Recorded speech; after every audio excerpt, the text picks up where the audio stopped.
Everyone knows who Thomas the Tank Engine is. The show itself is almost 40 years old, and the books on which the show is based are nearly 80 years old. So what made this little blue train so special?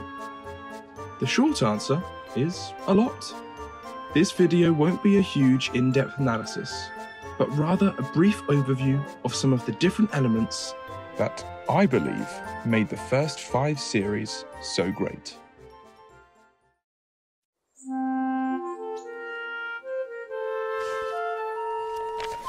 Dear Christopher, here is your friend Thomas the Tank Engine. He wanted to come out of his station yard and see the world. These stories tell you how he did it. I hope you will like them, because you helped me to make them. Your loving Daddy.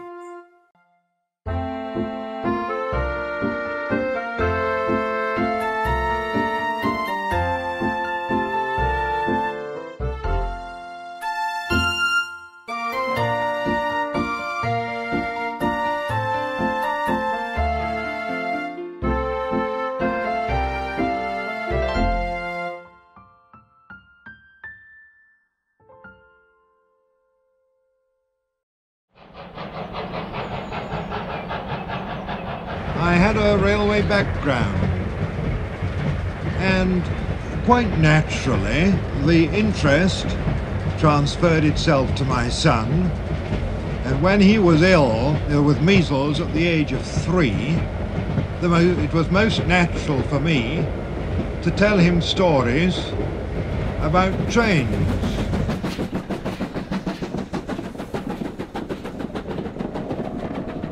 He remembered a rhyme from his own childhood. Early in the morning, down by the station, see the little engines all in a row.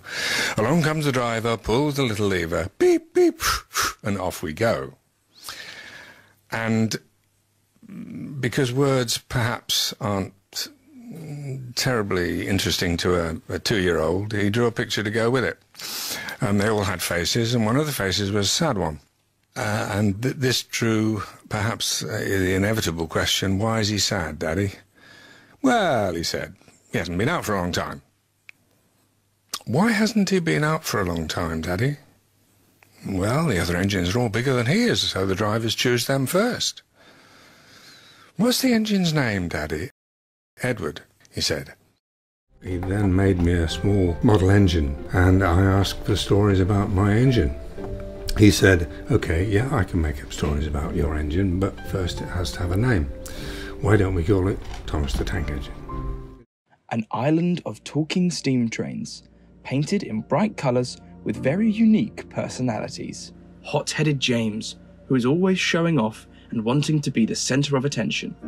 Edward, the voice of reason, an older engine, but still has what it takes to be useful.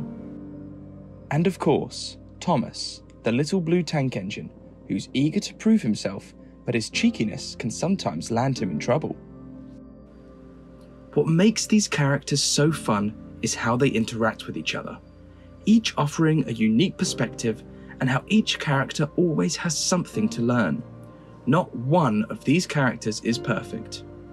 They're written like children from the playground, and of course, they are children's stories. Children found themselves able to identify with the different characters of my engines. The engines have human characteristics. Like children, faced with a prohibition, as every child does, they push it and push it and push it to see how far they can go without bringing trouble on themselves. I called Gordon after a small boy whose name actually was Gordon, who used to play with my small son. He was a bossy type, and so Gordon, as a name for a bossy engine, was a natural. Be careful now, he might well sue you for that, you know. If he's still about. I haven't let out who he was. No, not the sound of the surname. In the sad story of Henry, the big green engine misbehaves and refuses to do his work over something as silly as the rain. So the Fat Controller shuts him in the tunnel until he learns to be really useful again, at which point he's allowed out again. In James and the Bootlace, James is too rough with the coaches, treats them badly, and thus an accident occurs later down the line because of his actions. He's told off and he learns not to be so rough. In Thomas's train, Thomas is so eager and overexcited to pull a train of his own that he jumps the gun and manages to leave without it. He learns to be patient and wait for everything to be ready. They're simple, short, and easy to follow, with characters learning from their mistakes. The children's books that he was given made a point, made a moral, thumped it home, and then after a little while they thumped it home again, and then they thumped it home a third time, and before you'd finished, you'd got a fourth time just for good measure. He was trying to be a lot more subtle than that. It was probably not deliberately to make the point, but to suggest the point. This isn't unique to Thomas. Of course, pretty much all children's shows are built around morals and life lessons. The point is, these lessons are not shoved down your throat. Awdry didn't talk down to his audience. He wrote in a way that would appeal to a larger demographic. Well, when you're writing a children's book, you're writing for a whole lot of people. Yeah. You're writing for yourself to make sure that you've got it researched right. You're writing for the unfortunate parents who've got to read it aloud time after time after time after time. You've got to put in little funny bits, subtle bits, which they'll enjoy. And then there's the simple slapstick stuff, which the child will enjoy. Awdry based his books on real-life events, whether it was something he may have experienced, read somewhere, or seen somewhere. This helps ground his stories in a sense of reality.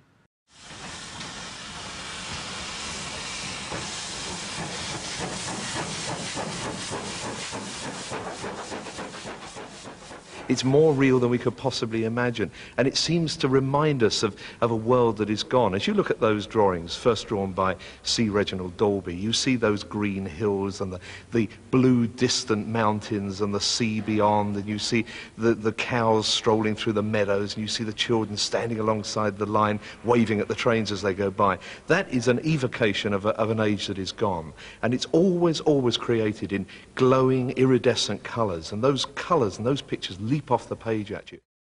This world of make-believe was, to a child, believable.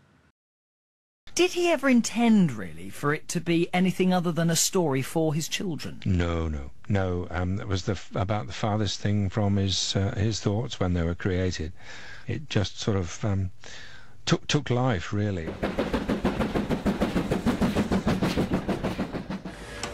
What first attracted me to the stories were and still are the characters, the adventures, the situations they get into. And this is what made me want to bring them to life on the screen, with all the things that a multi-dimensional world can do.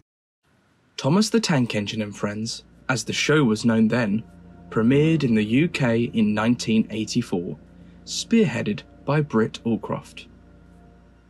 I was actually making a little documentary about the British love affair with steam trains, and during my research I came across an article about the Reverend Wilford Awdry and his creation from the 1940s. Anyway, we got chatting, and I looked at these little books. At that time there were just 26 of these very small books with very simple text and just beautiful watercolor paintings for illustrations. And I said to him, I really would love to bring these to life. Together, Britt Allcroft and their incredible team created the original series of Thomas the Tank Engine.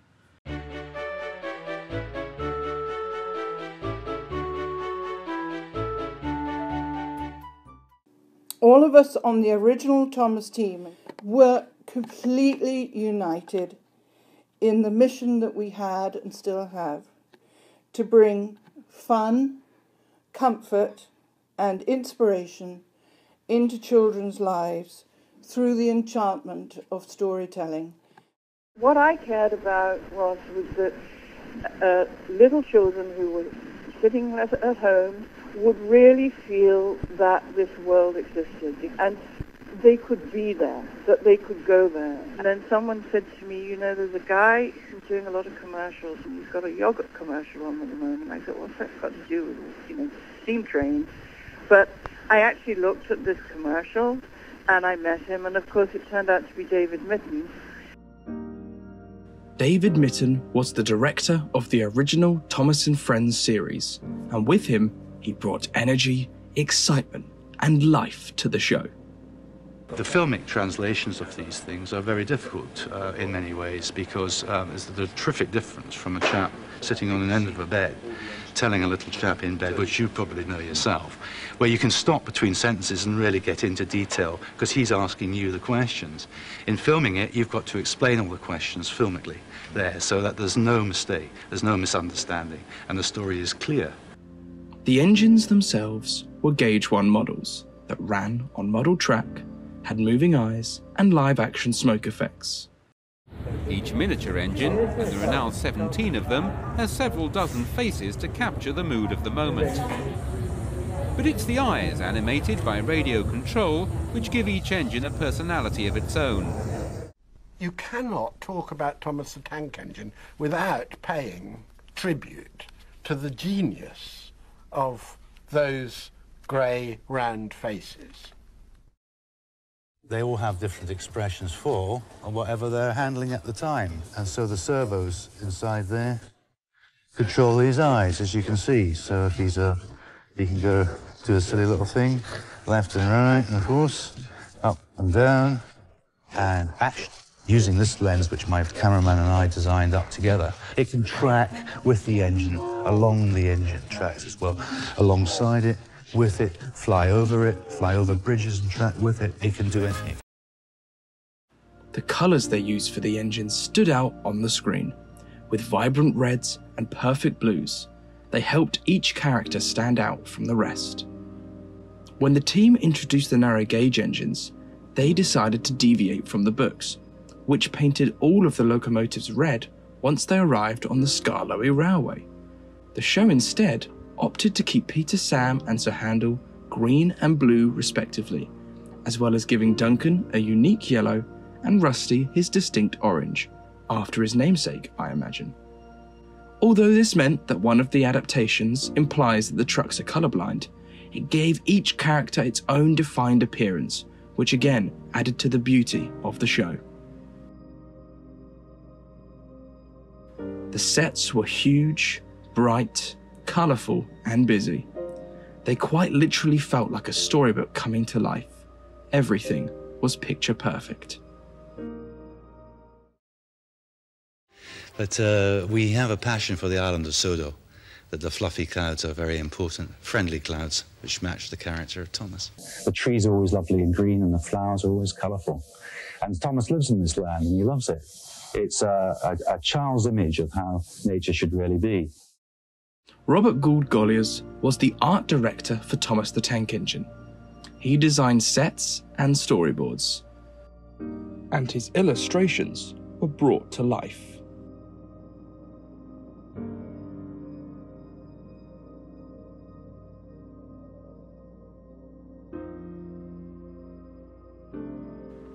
The show featured a variety of practical effects, from snow to water, detailed crashes, and even explosions. Even though the mouths didn't move, everything felt so alive. Whenever anyone talks about old school Thomas the Tank Engine, undoubtedly Ringo Starr's name will come up. He said, "Why me, Britt?" And I said, "Because you've got this great storytelling voice." I read the books and I thought they were fabulous.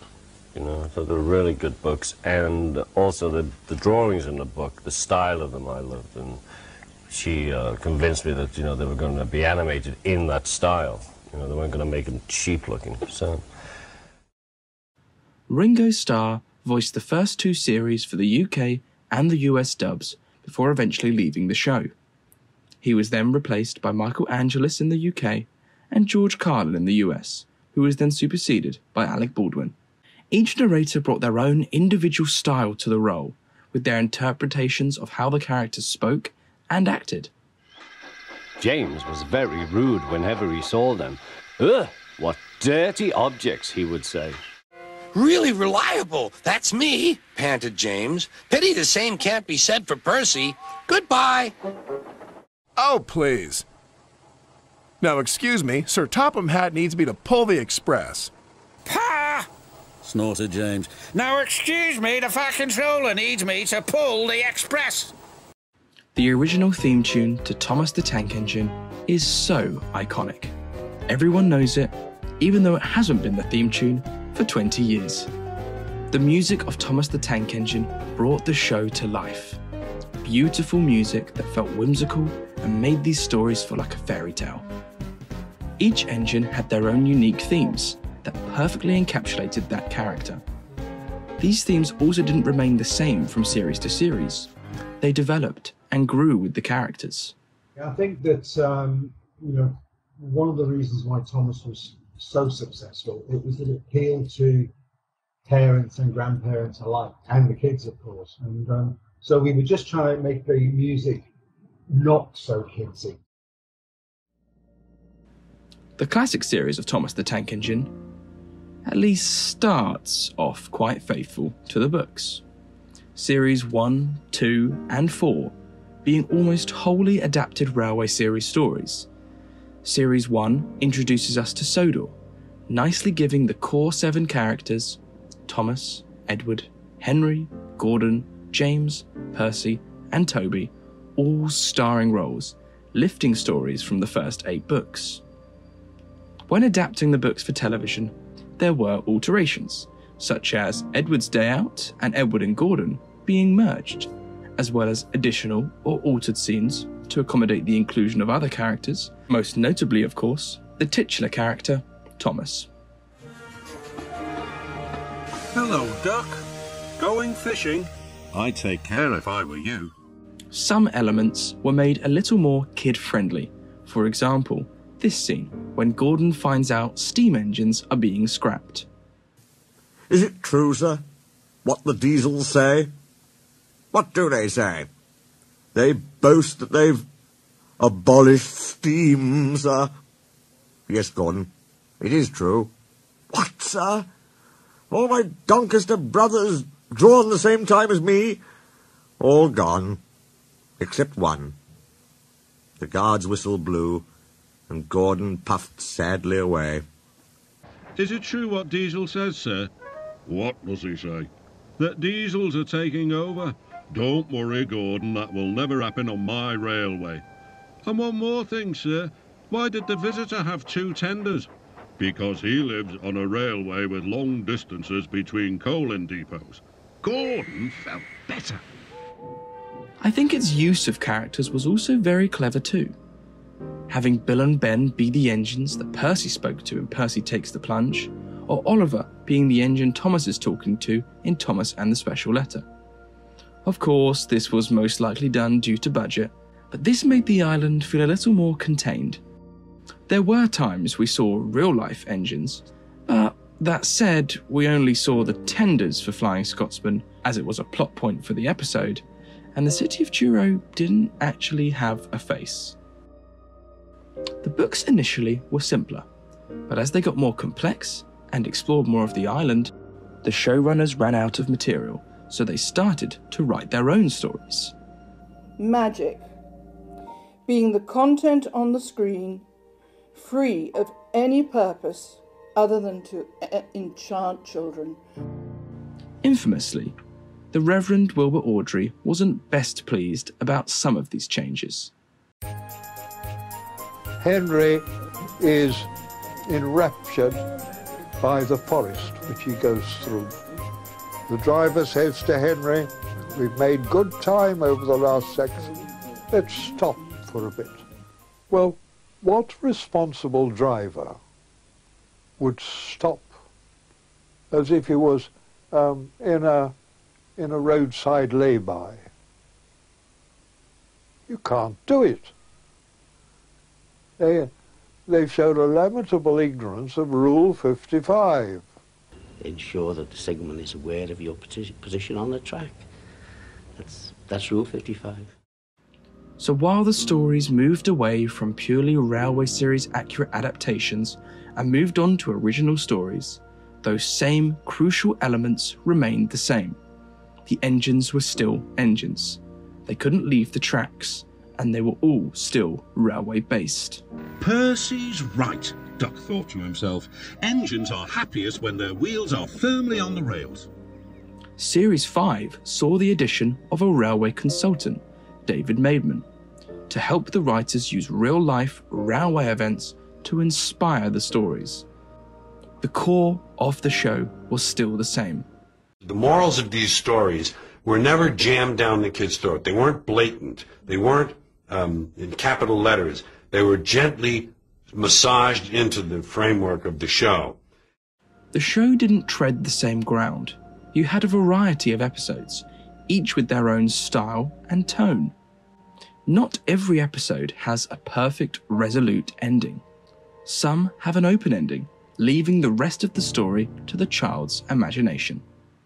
Duck still wonders about the lands beyond the horizon, but he enjoys being with friends most of all, and I think he knows that sometimes the best travels are those we can only dream about. Don't you?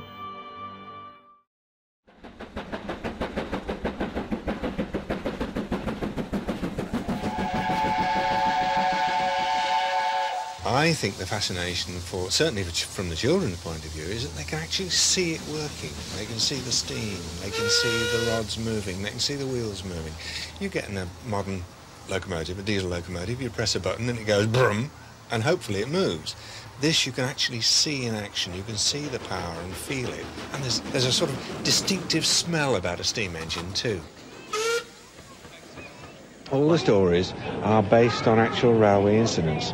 Now, you can't fool kids. One of the most famous parts about the UK is its steam engine heritage. Britain led the way in the Industrial Revolution with the use of the steam engine. Impressive engineering feats. Steam lovers feel that these engines truly are alive, as did the Reverend W. Awdry. Then the two engines would start off up the hill. And the boy's imagination, you could hear the two engines talking to each other. I can't do it, I can't do it, I can't do it, I can't do it. And the banker behind, oh yes you can, oh yes you can, oh yes you can, oh yes you can. They appealed to adults and children alike. All around the world, there are now many heritage lines that preserve the history of these beautiful steam locomotives. There is an undeniable fascination people have for steam engines. They relate to what happens with all the characters, and they love trains. I think everybody all over the world, whatever their age, responds to the sound of a train whistle. Thomas is a remembrance of things past, the clattering, clanking steam trains that talked and wheezed as they chugged by.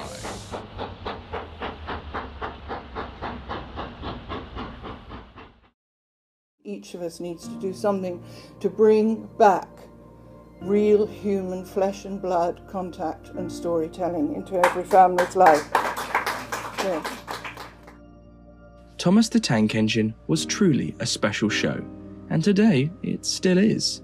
The show has survived for almost 40 years, albeit in very different forms, and there is now a new blockbuster slated for release in the future. The truth is, though, Thomas isn't the same as it once was. You'll never find a story where, let us say, Thomas leaps off the rails and goes to rescue a sheep who's got stuck in a hedge, because engines don't do that. The truth is, that story is not out of the realms of possibility anymore, and Thomas is a far cry from what it once was. As far as the stories are concerned, that has changed, because on the one hand you have the originals that Father wrote, and on the other hand you have the new stories coming out in the latest series, which while using some of the same characters, in some cases, have a completely different atmosphere. Do you still look at those and relate to them in the same way as you do the originals that your father wrote for you? Not really, because Dad always ensured that everything that happened in his books happened to some engine somewhere, sometime. Who knows if this current track Thomas is on will be successful? Shows have to adapt. They have to change with their audience. The rise of technology, fast consumed content, shorts, and social media means kids' TV today sadly isn't as sustainable if it's slower paced and a slice of life. The show was a product of its time, and I'm glad it was created when it was.